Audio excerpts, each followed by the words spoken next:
வணக்கம் friends, welcome to சுபீஸ் wonderland. இன்றைக்கி நம்ம ஒரு ஸ்நாக்ஸ் ரெசிபி தாங்க செய்ய போகிறோம். ரொம்பவே கிறிஸ்பி அண்ட் டேஸ்டியான ஸ்நாக்ஸ் ரெசிபி அருமையாக 10 நிமிஷத்தில் செஞ்சிடலாம். வாங்க ஃப்ரெண்ட்ஸ், இதை எப்படி பண்ணலாங்கிறத பார்ப்போம்.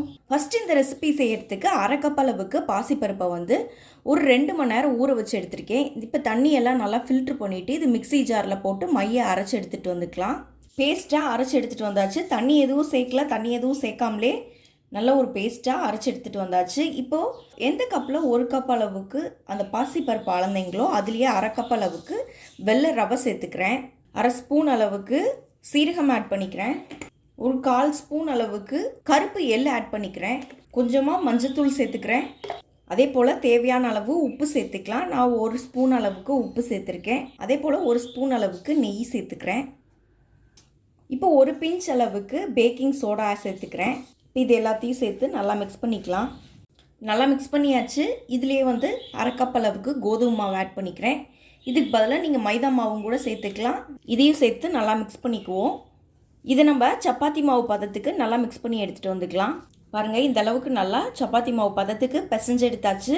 ஒரு 10 நிமிஷம் இதை தனியாக எடுத்து வச்சுக்கலாம்.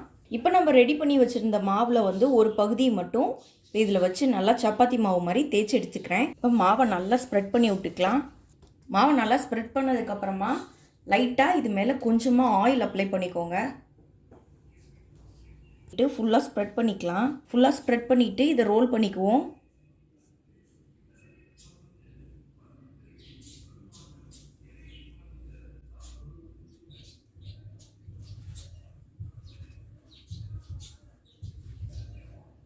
பாருங்கள், நல்லா ரோல் பண்ணி எடுத்தாச்சு.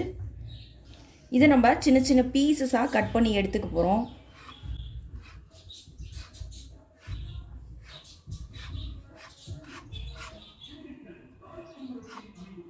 இப்போ இதிலிருந்து ஒவ்வொரு பீசஸாக எடுத்து லைட்டாக அப்படி ப்ரெஸ் பண்ணி விட்டுக்கலாம். ஒரு சின்ன லேயர் வருது பாருங்கள், அதுக்காக. இதே மாதிரி எல்லா மாவையும் லைட்டாக ப்ரெஸ் பண்ணி விட்டு எடுத்துகிட்டு வந்துக்கலாம். இப்போ ஒரு பேனில் ஃப்ரை பண்ண தேவையான அளவு ஆயில் விட்டு நல்லா சூடு பண்ணியிருக்கேன். எண்ணெய் நல்லா சூடானதே ஒன்றா போட்டு ஃப்ரை பண்ணிக்குவோம். மீடியம் ஃப்ளேம்லேயே வச்சு ஃப்ரை பண்ணிக்கோங்க.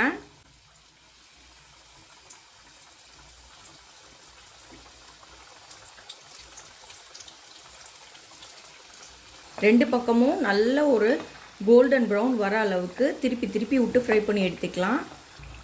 நமக்கு மீடியம் ஃப்ளேமில் வச்சோம்னா தான் நல்ல ஒரு கிறிஸ்பினஸும் வரும், உள்ளேயும் நல்லா ஃப்ரை ஆகி வரும். ஹை ஃப்ளேமில் வச்சிங்கன்னா மேலால் ஈஸியாக கருகிரும். அதனால் மீடியம் ஃப்ளேம்லேயே வச்சு ஃப்ரை பண்ணிக்கோங்க. பாருங்கள், இப்போ ஒரு நல்ல ஒரு கோல்டன் ப்ரௌன் வந்துடுச்சு. இப்போ எடுத்துக்குவோம்.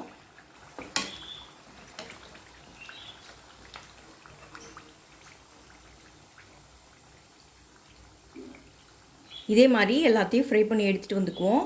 அவ்வளோதான் ஃப்ரெண்ட்ஸ், ஒரு 10 நிமிஷத்தில் சூப்பரான ஸ்நாக்ஸ் ரெசிபி அருமையாக ரெடி ஆயிடுச்சு. இந்த ரெசிபி உங்களுக்கு பிடிச்சிச்சுன்னா எங்கள் சேனல் லைக் பண்ணுங்கள், ஷேர் பண்ணுங்கள், சப்ஸ்கிரைப் பண்ணுங்கள். மீண்டும் இன்னொரு நல்ல ரெசிபியோடு உங்களை மீட் பண்ணுறேன். அதுவரை உங்களிடமிருந்து விடைபெறுவது சுபீஸ் ஒண்டர்லேண்ட். தேங்க்யூ.